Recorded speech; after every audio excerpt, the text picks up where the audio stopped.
Eagle Mobiles-இல் Festival of Discount Sale. Smartphone வாங்கினால் LED TV free. Eagle Mobile, Chennai முழுவதும். தமிழ்நாடு உள்ளிட்ட 5 மாநிலங்களிலும் பாஜக ஆட்சி அமைக்கும் என்று பாரதிய ஜனதா கட்சியினுடைய தேசிய தலைவர் நிதின் நபின் உறுதியளித்திருக்கிறார். இது பற்றிய கூடுதல் தகவல்களை செய்தியாளர் ரமேஷ் விவரிக்க கேட்போம். ரமேஷ், பாஜக தேசிய தலைவராக பொறுப்பேற்றிருக்கக்கூடிய நிதின் நபின் தமிழகம் உள்ளிட்ட 5 மாநிலங்கள்லையும் வெற்றி பெறுவோம் சட்டப்பேரவை தேர்தல்னு சொல்லியிருக்கிறாரு. அவர் பேச்சினுடைய முழு முக்கிய அம்சங்கள் என்ன, விவரிங்க.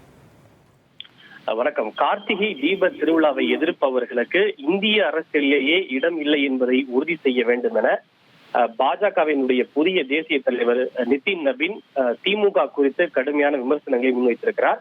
பாஜகவினுடைய 12வது புதிய தேசிய தலைவராக பதவியேற்ற நிதின் நபின் முதன்முறையாக பாஜகவினுடைய மூத்த தலைவர்கள் மற்றும் தொண்டர்கள் மத்தியில் உரையாற்றினார். அப்போது பேசிய அவர், சமீபத்தில் தமிழ்நாட்டில் ஒரு மலையில் நடைபெற்ற புனிதமான கார்த்திகை தீப திருவிழாவை எதிர்க்கட்சிகள் எப்படியெல்லாம் தடுக்க முயன்றன என்பதை ஒட்டுமொத்த நாடும் பார்த்தது. இது ஒன்றும் புதிய நிகழ்வு அல்ல. எதிர்க்கட்சிகள் வேறு பல விஷயங்களையும் தடுக்க சதி செய்கின்றனர். ஒரு நீதிபதியையே பதவி நீக்கம் செய்ய எப்படியெல்லாம் முயற்சி மேற்கொள்ளப்பட்டது என்பதையும் இந்த நாடு பார்த்தது.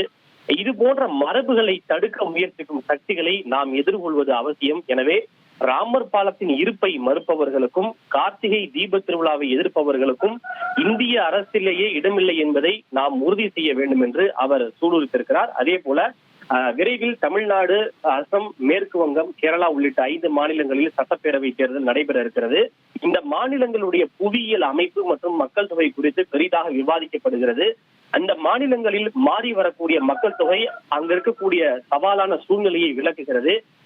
எனவே இந்த மாநில சட்டப்பேரவை தேர்தல் தங்களுக்கு சவாலாக இருந்தாலும் பாஜக தொண்டர்கள் மிக கடுமையாக உழைத்து 5 மாநில தேர்தலிலும் பாஜகவை வெற்றிக்கு அழைத்து செல்வார்கள் என்கிற விஷயத்தை தெரிவித்திருக்கிறார். அவர் பாஜகவினுடைய புதிய தேசிய தலைவராக பதவியேற்ற பிறகு பேசிய முதல் பேச்சில் திமுக குறித்து விமர்சனங்களை முன்வைத்து பேசியிருப்பது பெரிதும் கவனம் பெற்றுள்ளது. தகவல்களுக்கு நன்றி Ramesh. Eagle Mobiles-இல் Festival of Discount Sale. Smartphone வாங்கினால் LED TV free. Eagle Mobile, Chennai முழுவதும்.